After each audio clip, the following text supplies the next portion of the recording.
हाय, आपके साथ मैं हूँ Surabhi Sharma. India TV YouTube channel subscribe करिए, बेल आइकन दबाएं।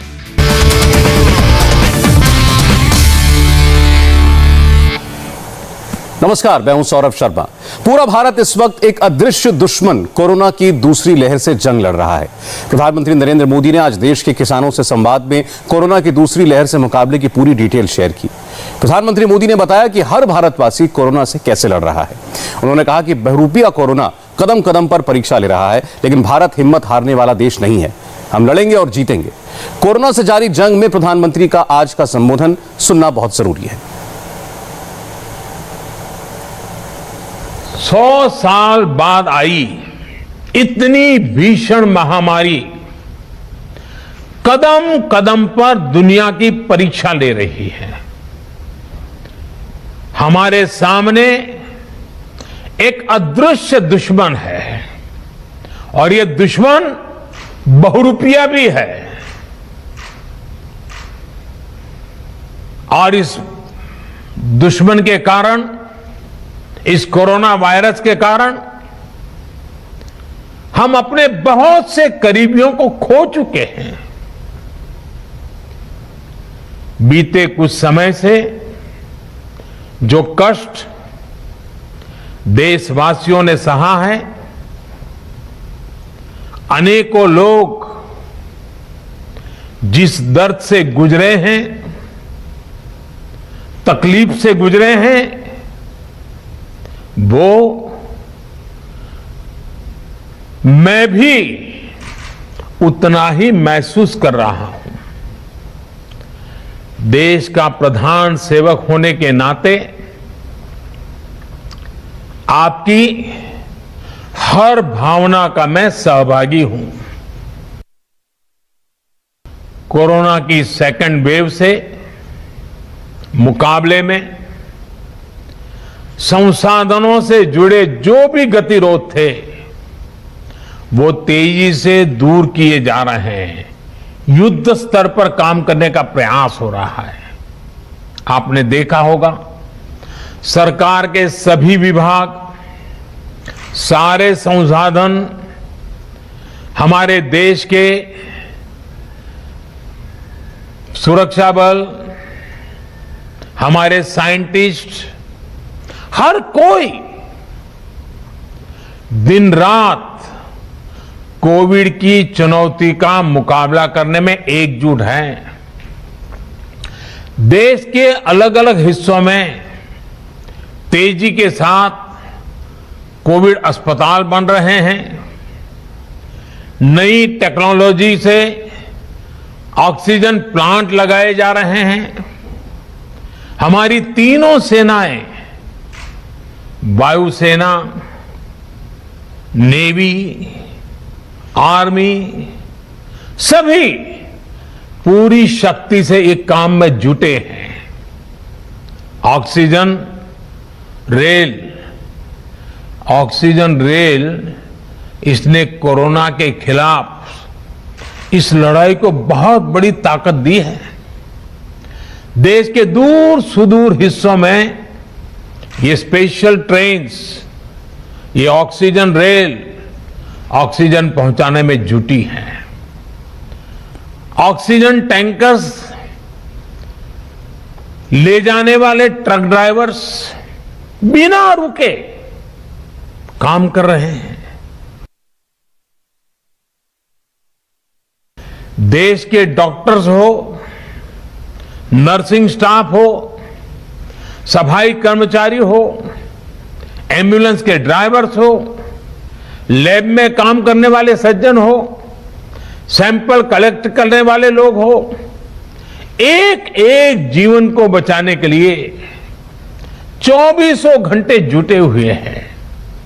आज देश में जरूरी दवाइयों की आपूर्ति बढ़ाने पर युद्ध स्तर पर काम किया जा रहा है। सरकार और देश के फार्मा सेक्टर ने पिछले कुछ दिनों में जरूरी दवाइयों का उत्पादन कई गुना बढ़ाया है।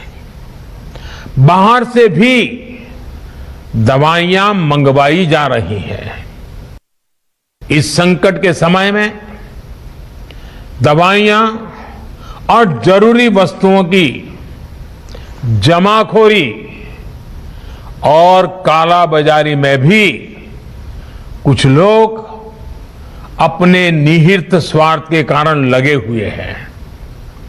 मैं राज्य सरकारों से आग्रह करूंगा कि ऐसे लोगों पर कठोर से कठोर कार्रवाई की जाए। ये मानवता के खिलाफ का कृत्य है। भारत हिम्मत हारने वाला देश नहीं है। न भारत हिम्मत हारेगा और न कोई भारतवासी हिम्मत हारेंगे। हम लड़ेंगे और जीतेंगे। गांव में रहने वाली सभी भाई बहनों को कोरोना से फिर सतर्क करना चाहता हूं। ये संक्रमण अभी गांव में भी तेजी से पहुंच रहा है। देश की हर सरकार इससे निपटने के लिए हर संभव प्रयास कर रही है। इसमें गांव के लोगों की जागरूकता, हमारी पंचायती राज से जुड़े जो भी व्यवस्थाएं हैं, उनका सहयोग, उनकी भागीदारी उतनी ही आवश्यक है। आपने देश को कभी निराश नहीं किया है। इस बार भी आपसे यही उम्मीद है। कोरोना से बचाव के लिए आपको खुद पर, अपने परिवार पर, सामाजिक स्तर पर जो भी जरूरी कदम है, आवश्यकताएं हैं, उसे हमें उठाने ही हैं। मास्क लगातार पहनना बहुत जरूरी है। वो भी ऐसा पहनना है कि नाक और मुंह पर पूरी तरह से ढका रहे।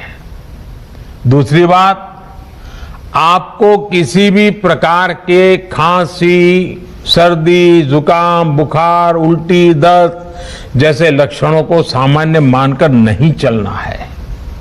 पहले तो खुद को यथासंभव दूसरों से अलग करना है, फिर जल्द से जल्द कोरोना टेस्ट करना है और जब तक रिपोर्ट ना आए तब तक डॉक्टरों से जो दवाई बताई है वो जरूर लेते रहना है। बचाव का एक बहुत बड़ा माध्यम है कोरोना का टीका। केंद्र सरकार और सारी राज्य सरकारें मिलकर ये निरंतर प्रयास कर रही हैं कि ज्यादा से ज्यादा देशवासियों को तेजी से टीका लग पाए।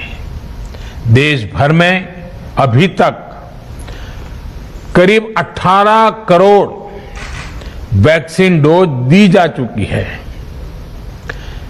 देश भर के सरकारी अस्पतालों में मुफ्त टीकाकरण किया जा रहा है। इसलिए जब भी आपकी बारी आए तो टीका जरूर लगवाएगा। ये टीका हमें कोरोना के विरुद्ध सुरक्षा कवच देगा, गंभीर बीमारी की आशंका को कम करेगा। हां, टीका लगाने के बाद भी मास्क और 2 गज की दूरी के मंत्र को अभी हमें छोड़ना नहीं है। हाय, आई एम सुरभि शर्मा। खबरों से अपडेट रहने के लिए India TV YouTube channel subscribe करिए, साथ में बेल आइकन जरूर दबाएं। जुड़े रहें इंडिया टीवी के साथ।